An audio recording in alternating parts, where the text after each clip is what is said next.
愛的暗號，只因我一對天眼始終帶路，心思精細總有分數，當苦惱冤案總破得到，攀山跳海我都永不卻步，只需要根據感覺他的引導，機警的我總有一套，問誰賣力實力我認最好，逐步構思我分析圈中哪個可以，然而縱使身體此刻透支，來望我知穿梭空間太過勞意，讓你知我話是追根究底，一心偵緝到底，絕對機警偵探出位，憑我事實上懷有絕藝，追根究底，始終偵緝到底，撞破艱險的計中計，憑我解開紫荊的這個謎。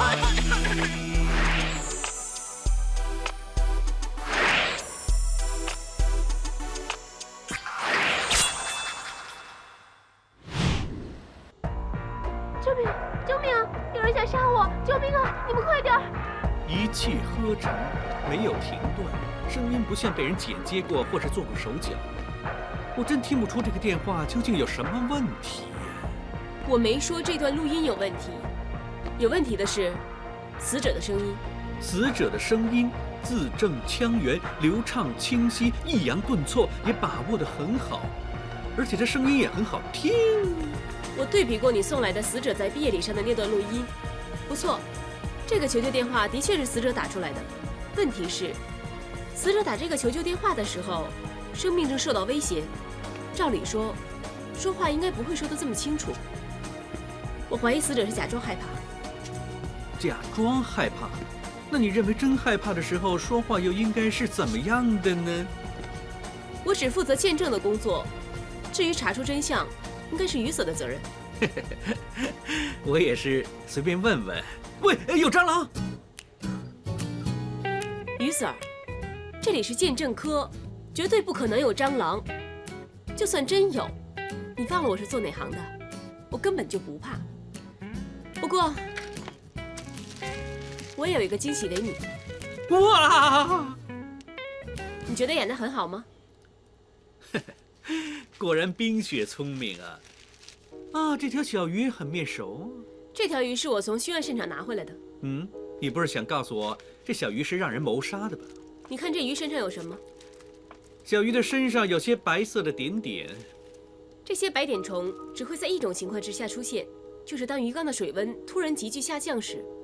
所以，这条鱼极有可能是被冻死的。救命呀！救命呀！快一点！啊，美人姐，你这种害怕的叫声呢，跟死者求救电话的波幅差不多，你可不可以再叫得逼真一点？也就是你质疑我的演技啦？不是，我们不是质疑你的演技，我们只想录下你真害怕的叫声，看看跟假害怕叫声的分别。可是我现在不害怕吗？你要拿什么吓唬吓唬我，我才会害怕吗？美人姐，你害怕什么呢？哦，血呀！你以为我是你吗？血都怕。你呢？我不知道。蚊子呢？我知道它怕什么？怕什么？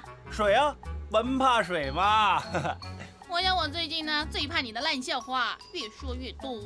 喂，如果撇不要你的话，你怕不怕？怕，不过我觉得他一定不会啦。啊，美人，你怎么多了几条鱼尾纹呢？救命啊！救命啊！快点，快点买驱逐膏！有结果了，刚才美人姐害怕的叫声的波幅跟死者求救电话的波幅差得很远啊。那也就是鉴证科艾希姐姐没说错，死者打那个求救电话的时候是假害怕。耶，朗哥你故意耍我，我根本没有鱼尾纹。对了，我叫你查死者家里的空调，查得怎么样了？根据电力公司提供的资料，再对照死者家里的电表，发现案发当天死者家里居然用了11度电。不奇怪啊，死者楼下那个太太投诉说死者的空调滴了一晚上水，起码开了几个小时啊。还有啊，我查过内部空调的遥控，发现呢，当时的温度记录呢，居然是10度这么冷啊！难怪那些朱子鱼差不多都被冻死了。哇，温度这么低，弄不弄得家里像太平间？我看是有人想制造一个太平间。难道他想减低尸体变化的速度？我明白了，凶手呢一定是想利用空调推迟死者的死亡时间，然后呢就不知道用什么方法打出死者死前录下的求救电话，让我们以为死者呢是打完999之后才死的。其实死者在打这个求救电话之前已经死了。凶手之所以这么做，无非是要制造自己不在场的证据。也就是说，死者的死亡时间应该再往前推一点，也就是推翻了邓小晴跟金玉茹不在场的证据了。我还以为你们有什么突破性的进展，哼，想不到结论就是从头再来。那起码也证实了死者打的求救电话是假的。别忘了，这个求救电话是从死者家里打出去的，难道录音会打电话报警吗？这太容易了。凶手他事先把这段录音输入电脑，再把死者的电话连接电脑，定好时间，利用电脑定时操控打999报警就行了。战士帮你好棒啊，你这也能想到？你这么说，也就是说死者电脑里有这些记录，但是据我所知，鉴证科在修复死者电脑的时候找不到任何的资料。没话说了，没话说，我就要想想怎么都行的怎么，是什么才行。也就是还有个谜团没解开，不过我很有信心，很快可以水落石出。收尾。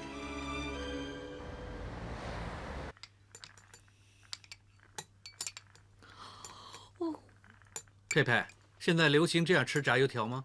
为什么这么问啊？你一定是当吃西餐了。佩佩，你想吃西餐跟我说，我明天给你做嘛。不是，我还没睡醒呢。啊，你没睡够？你昨晚很早就睡了？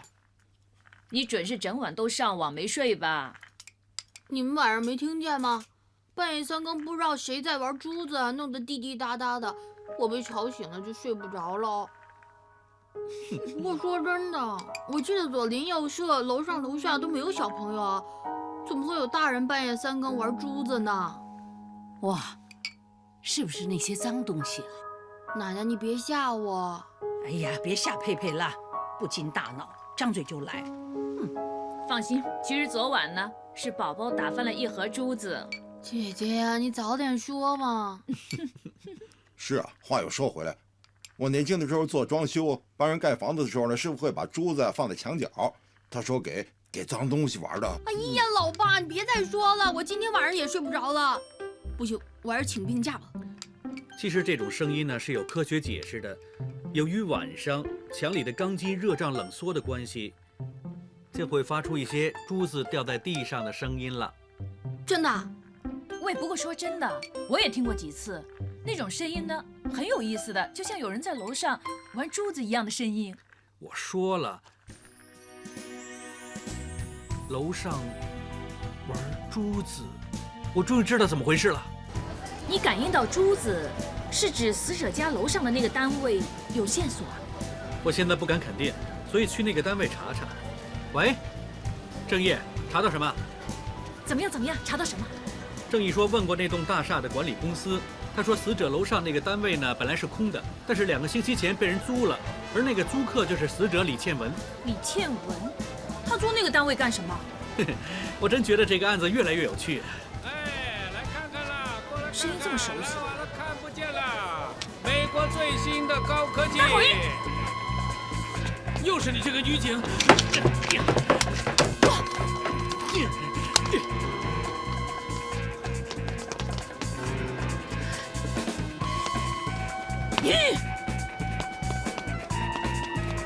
你没事吧？没事，我学过擒拿手嘛。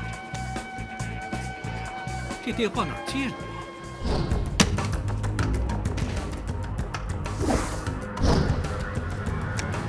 翻机。幸好业主啊把后备钥匙放在管理处那儿了，要不然你又要做锁匠了。死者租了这个单位很久了，我不明白，为什么我们在他家里找了这么久也找不到这把钥匙呢？很奇怪吗？粗心丢了不行啊。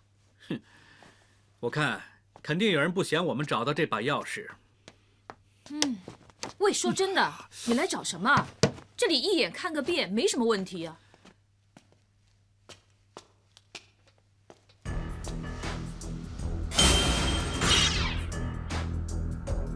我来就是要找这2个痕迹。这2个痕迹是什么？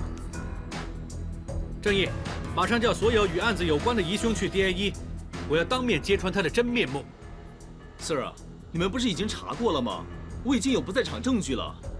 根据死者当晚打的999求救电话，我们推断出死者死亡的时间大概是凌晨12点。但是我们现在发现，死者极有可能是在之前那几个小时被杀。那也就是说，你们不在场的证据根本就不能帮你们。不用审，杀人凶手一定是你金玉露。冤枉啊！我没有杀人啊！你准是趁死者失恋假装说帮的，其实心里就心怀不轨。人家不理你，你一怒之下就杀了他，是不是？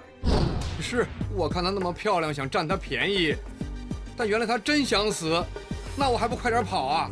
哼，你这种人谎话连篇，谁信你？罗 Sir，他这次还真没有说谎话。我们查过，案发当晚，也就是他去色情网吧之前，他曾经去便利店买了一本色情书看。这么巧，就让摄像头给拍下来了。由于时间和距离的关系，他不可能杀了人之后，再去便利店买色情书，然后去色情网吧。他不是凶手，不能是帮凶吗？我们这位这么聪明的凶手，当天决定了要杀李倩文之后，当然不会笨得惹祸上身了，所以他想到一个办法，帮自己制造不在场的证据。詹士邦，救命啊！救命啊！有人想杀我！救命啊！你们快点！凶手就是利用这段电话录音，让我们相信999台接到求救电话的时候，李倩文还没死。可惜啊，人算不如天算。当他要进行他的杀人计划的时候，偏偏出了一些意外。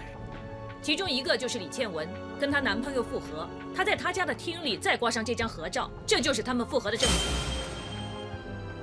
不用审了，杀李倩文的凶手就是你邓小琴。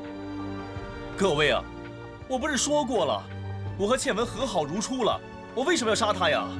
哼，你们说复合就复合，但是你死不悔改，还在外边鬼混，哪知道被死者知道了，跟你分手，你恼羞成怒，把他杀了，是不是？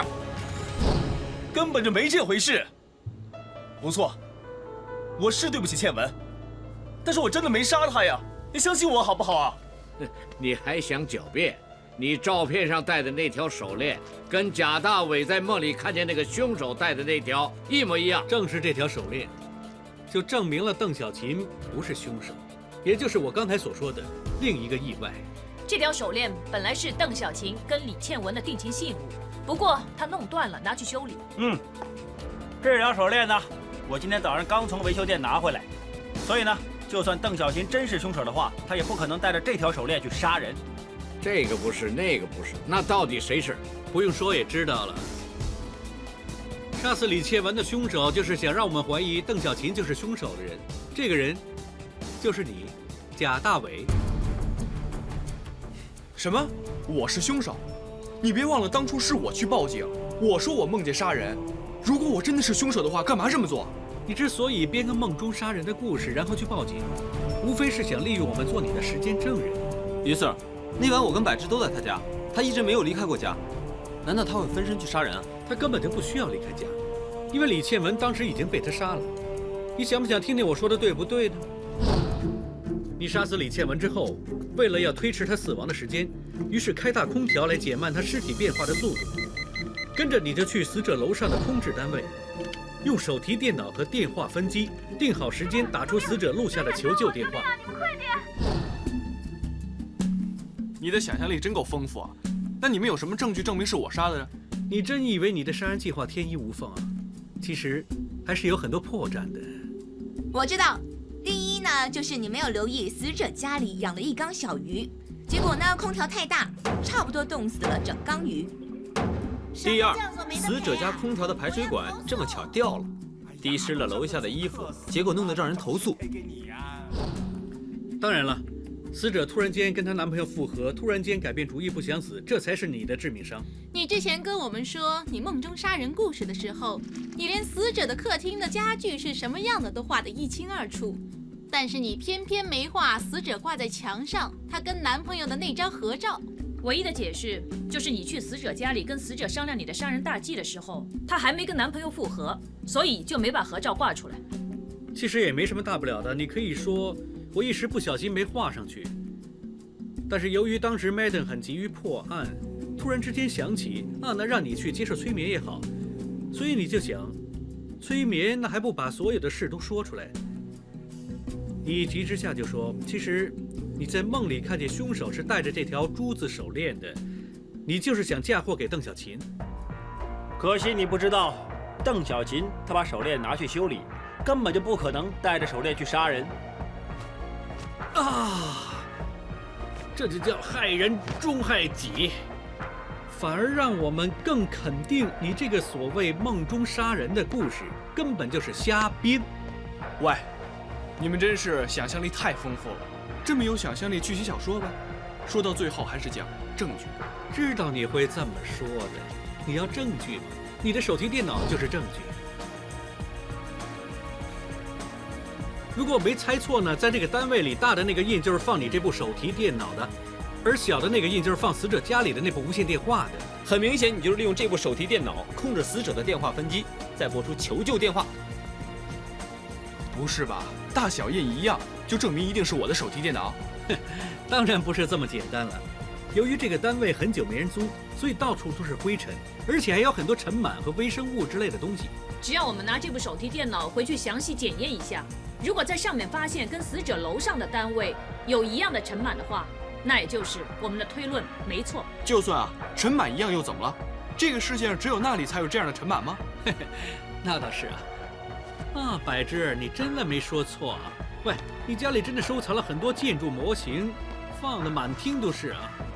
何止啊，就连中学呢这个拿不到奖的模型也照保存。喂，你别乱扔我东西啊！看来你真的很重视你这些得意作品。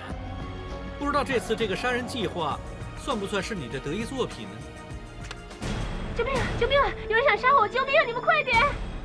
我想你这部电脑保留这段录音之外，还有就是保留了你利用定时器来遥控死者家里的无线电话，而自动打999报警的记录。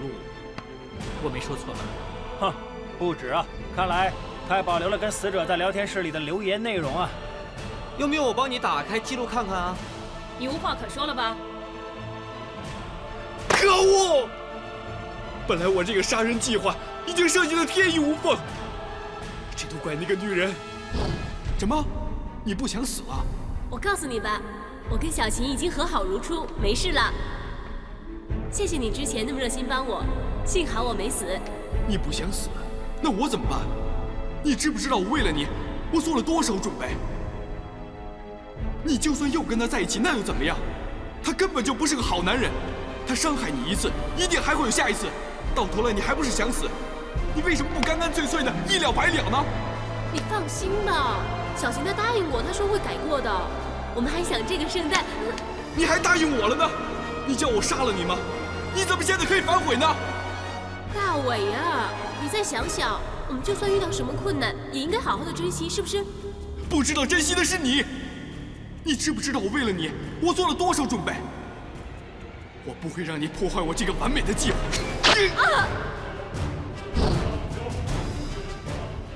他要不临时反悔，根本就不会搞成这样。李宪文根本就不想死，你非要杀他，你有没有人性啊？你错了，他只不过一时被那个男人骗，才会改变主意。我想帮他，我不想他的受苦啊。你不用再狡辩了，这都怪他临时改变主意，破坏了一个完美的杀人计划。你以为你这个杀人计划很完美吗？其实有很多漏洞的。你为了让我们更相信你这个杀人的故事，你故意把自己说成科幻迷，收藏很多稀奇古怪的书，但是看清楚一点，你根本有很多连翻都没翻过。就连你借给我看的《平行空间》啊，中间很多页都站在一起，这证明你根本就没有看过。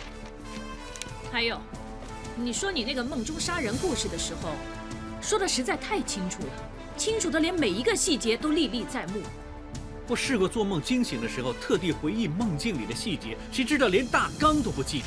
但是你居然可以把梦境里的细节全都画出来，所以我只可以怀疑你去过现场。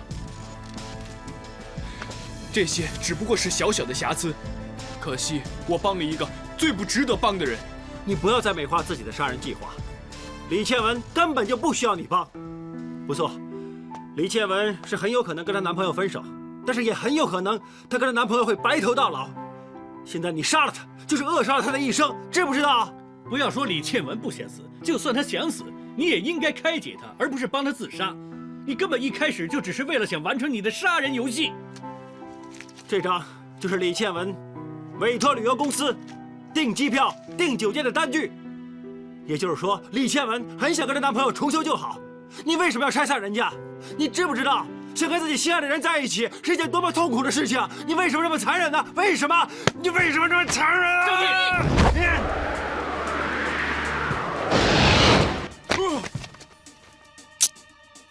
贾大伟，现在正式拘捕你，控告你谋杀李倩文。Cheers！ 庆祝我们 DIE 每次都比重案组破案快！尤其是那个高材生啊，他这次又没有面目见人了。这次辛苦大家了，中午那顿饭我请。这么巧破了一个案子就开心成这样，别这么幼稚了。罗 Sir， 你这么说就不对了。什么碰巧？我们整组人啊，不分昼夜，辛辛苦苦才可以找到真相的。那，不止这样，我们应该谢谢罗 Sir 的英明领导和每天都这么鞭策我们才能破案的啊！是啊，罗 Sir， 那我们现在破了案了，那你跟麦德兴打的赌怎么办呢？怎么办？讲明了怎么都行的吗？咦，是啊，那是不是怎么都行啊？那就继续努力工作吧。哦，罗 Sir， 你也就是输了不认账了？什么不认账？啊，麦德兴他自己答应的，破不了案他就怎么都行，没说破了案我怎么样，别把我当白痴。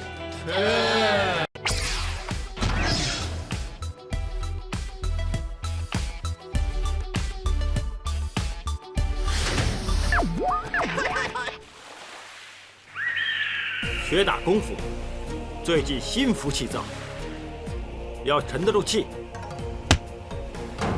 最少保持2尺距离。无论拳与脚，小心最重要。培养出良好的习武态度，才称得上为真功夫。记住，学会真功夫，今晚打老虎。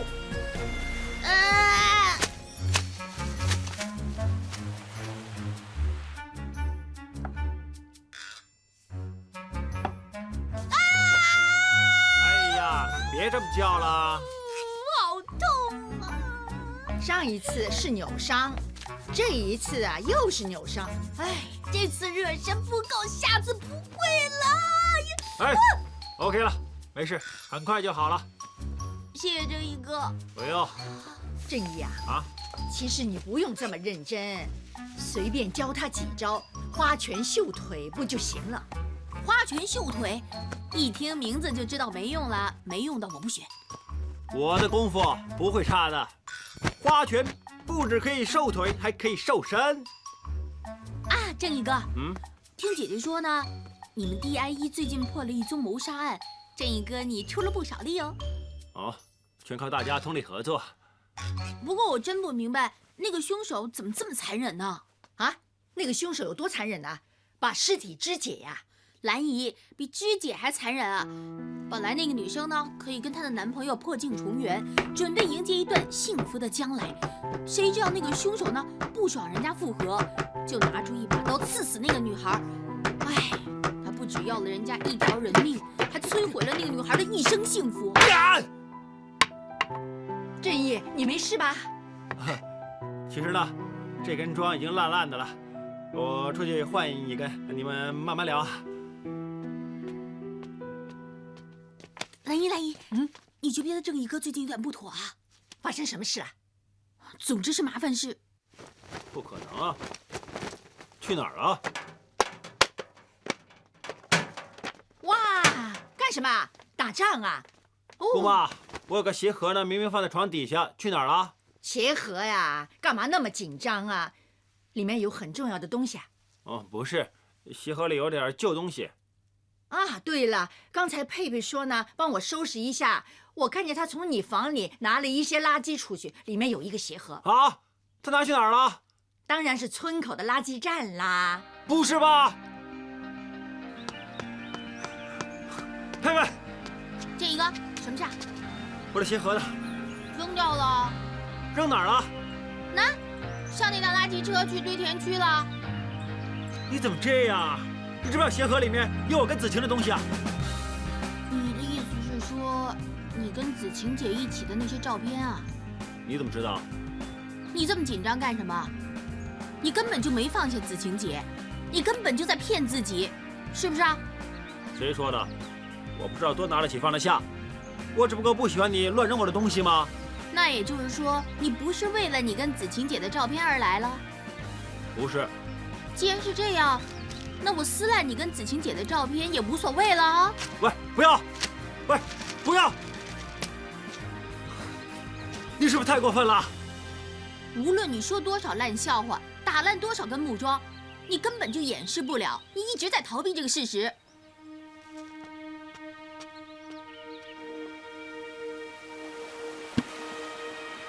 海这么大，我这颗小石子这么小，也难怪人家不喜欢我。认命吧。我绝对不会说自己是天下第一，但是我不会认自己是第二的。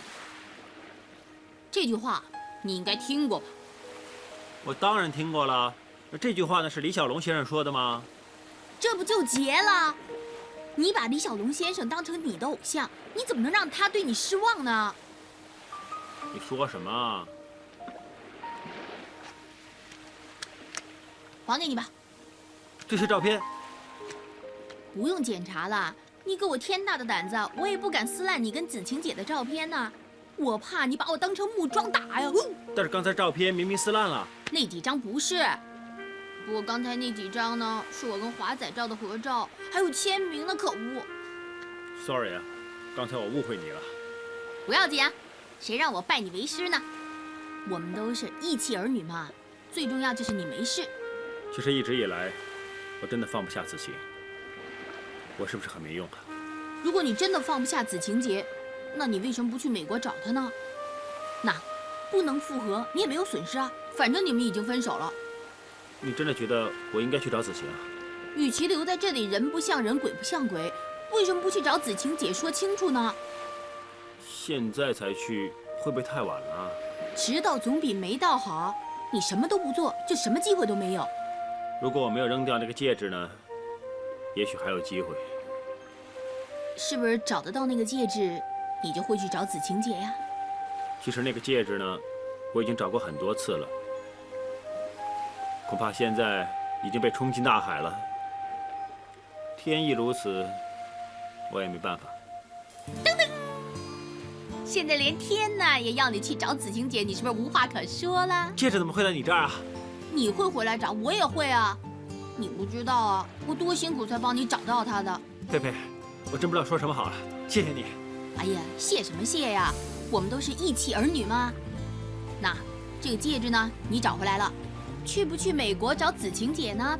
你自己好自为之了。就听你的，去美国找子晴，跟她说清楚。我真不知道你想怎么样。刚才那个会说普通话，你又嫌三嫌四。我闻到他身上有股味道，要是他喂奶的时候宝宝闻到了，昨天喝的奶也会吐出来了。今天前前后后见了10几20个，没有一个合你心意的。看来你根本就不想找保姆带宝宝。你别指望我留在家里给你带孩子啊！咦，姐姐姐夫没出去吗？佩佩，你回来的正好。啊，那你说句公道话，当妈的留在家里带孩子，这样是不是合情合理？我是姐姐的妹妹，又是姐夫你的小姨子，这么多冲突不适合给意见。你别想用群众的压力来压我，我决定的事不会随便改变的。好，你决定不带宝宝的话，那把宝宝留给外婆跟太婆带吧。哇，不要了吧！上次他们为了带宝宝啊，弄得差点翻脸，再来一次，我真怕会闹出人命啊。咦，这么早回来，不是去喜宴吗？问他了。老爸，什么事啊？跟他们去喜宴，他们一到就在同一桌打麻将，打了几把就狗咬狗，大吵大闹，多失礼呀！我就把他们拉回来了。其实我罪不值啊，我送了1000多礼金呐，鱼翅都没吃，现在真是心痛啊。打得又差，还学人家打一打就输，还不认输，那就别打啊！要不是你乱打呀，我那把大牌啊，怎么会让人家激胡给截胡了呀？哎，好了好了，一人少说一句。哎，我不怕再拿500块钱，喝头酒啊！一人少说一句。你松手啊！你松我就松，你先松啊！你松啊！你松手！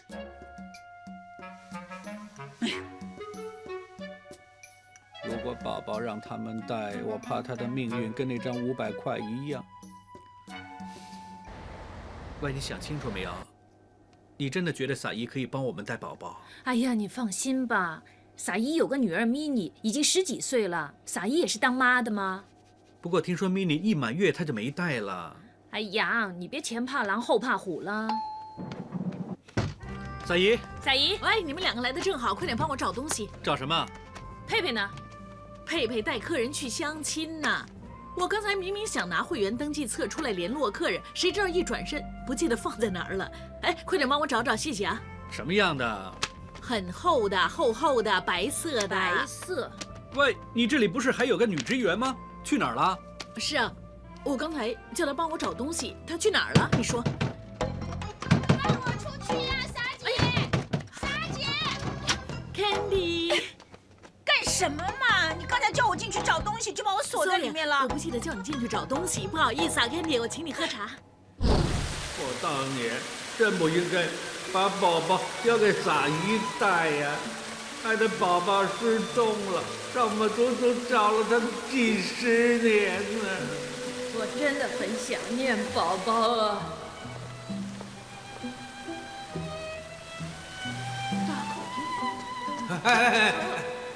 太太，你贵庚啊？你已经没做警察很久了。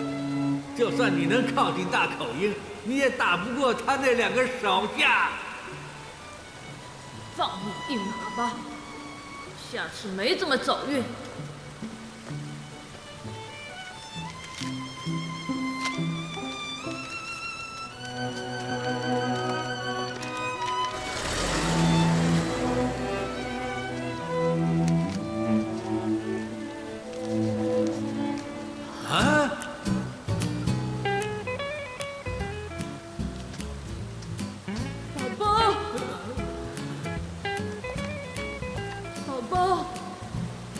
我们终于找到你了，宝宝，几10年没见，我好想你呀！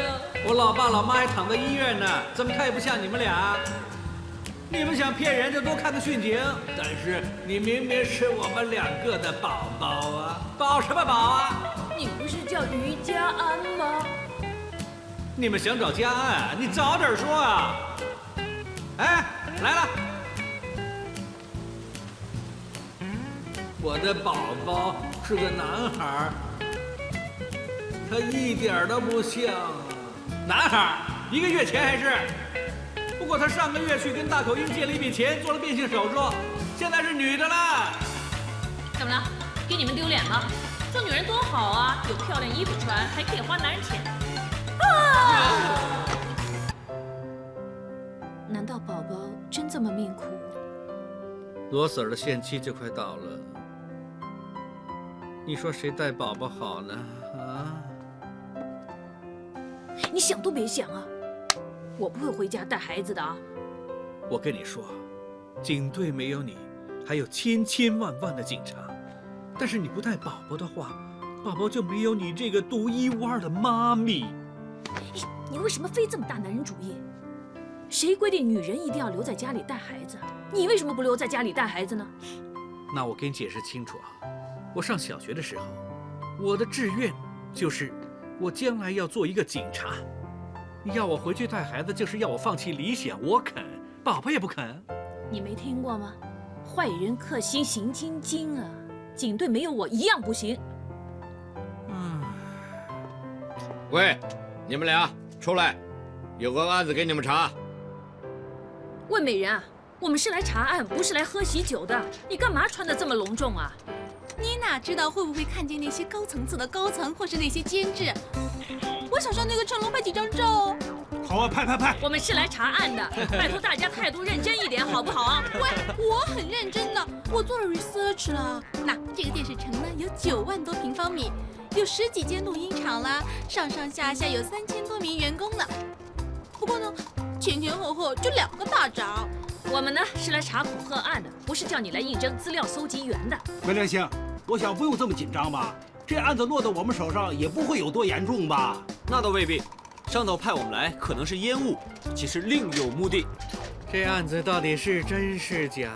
我们来做烟雾还是来查案？这些都不重要，最重要的就是现在时间到了，录影厂录影节目时间开始 ，Let's go！Let's go！难怪呢，没死人也要亲自来查案，原来是想看自己的偶像见男人。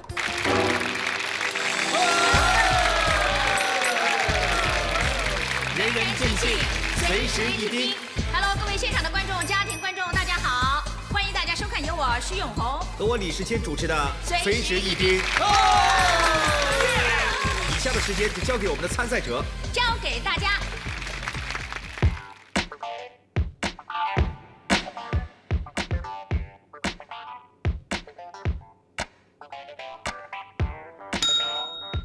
一看就知道你是留洋的，你这边丑字怎么写啊 ？Next。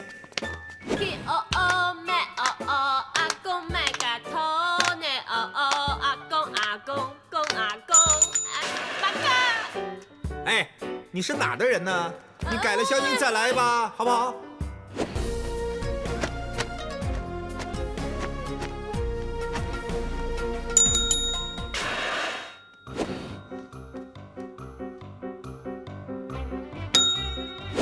光加热就等于火，火加歌就等于我，我与歌再等于你。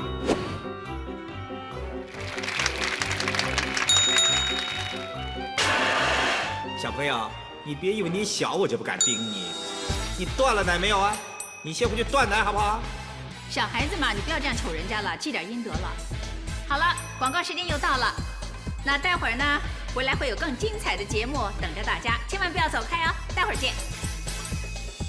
连续3年拿最好受主持奖，这个李世谦果然不是浪得虚名啊！哼，这回一招就得罪人，难怪他收到恐吓信了。还是我的红姐高贵大方，该我做她的忠实粉丝。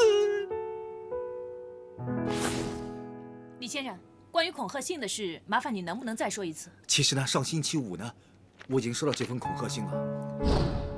就在上星期五，我录完《随时一叮》的时候，回到化妆间准备卸妆，咦，看见我位子那儿有份礼物，谁知道一打开，看见几片刀片和这封恐吓信。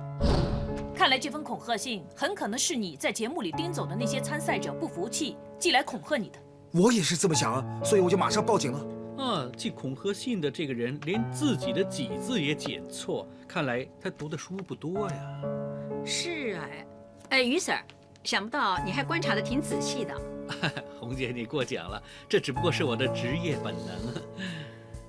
红姐，不知道你有没有收过像这封恐吓信之类的东西呢？啊，当然不会了。我一向呢都很尊重参赛者的，应该不会得罪什么人的。不过我也希望警方这一次呢可以尽快找到写恐吓信那个人，因为我真不希望对我们这个节目有任何影响。那你放心吧，我一定会尽快把这个凶徒捉拿归案，务求让红姐你安心又放心。对了，红姐，我还有个要求，不知道你可不可以帮帮我呢？什么事啊？其实我是红姐你的超级粉丝，我很希望你能送一张亲笔签名照给我，让我可以放在钱包里。就是这样啊，当然没问题了。谢谢红姐。红姐不止人漂亮，签名也是这么有气势。舍得走了吗？红姐呢？人家走了很久了。看照片看够了没有啊？喂，今天这么高兴，你想吃什么东西随便叫，我请。在这里吃啊？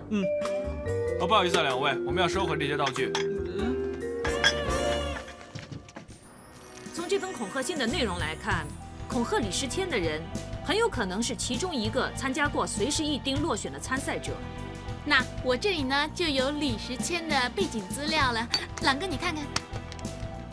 啊，我真不明白美人。论职位呢，我跟于瑟尔平起平坐，你为什么有什么都先给他看呢？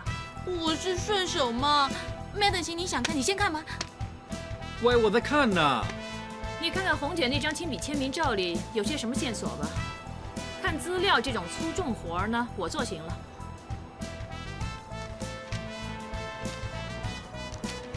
麦振行啊，去旁边谈谈。谈就谈，怕你啊？你刚才什么意思啊？喂，拜托你小声一点，别把宝宝吵醒了。我想问你，为什么自从接了这个 case 之后，你说的话句句都有刺？我只不过说事实而已。如果你觉得刺耳的话，那也就是我说中了。说中什么？说中我比你更适合继续做警察。说到底，你就是不想回家带宝宝。那干脆赌一把，赢的那个可以做警察，输的那个要回家带宝宝。好，怎么赌？就拿这个 case 来赌，我们看看谁先抓到寄恐吓信的那个人。输了回家，赢了留下。行，一言为定。击掌为盟。什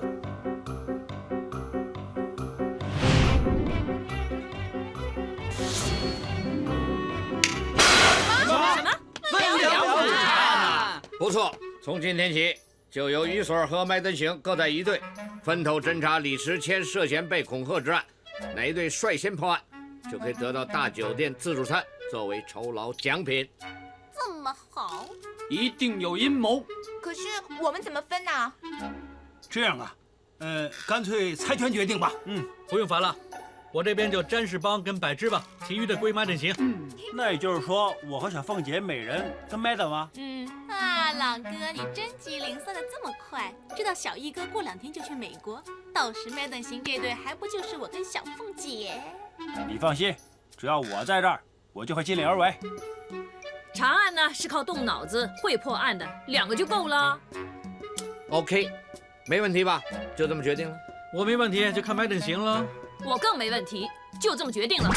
不必理解算古怪的暗號，只因我一對天眼始終大路，心思精細總有分數，當副老冤案總破得到，攀山跳海我都永不卻步，只需要根據感覺他的引導，機警的我總有一套，問誰賣力實力我認最好，逐步構思我分析圈中哪個可疑，然而縱使身體此刻透支。來望我知，穿梭空間太過樂意，讓你知，我話是追根究底，一心偵緝到底，絕對機警偵探出位，憑我事實上懷有絕藝，追根究底，始終偵緝到底，撞破艱險的計中計，憑我。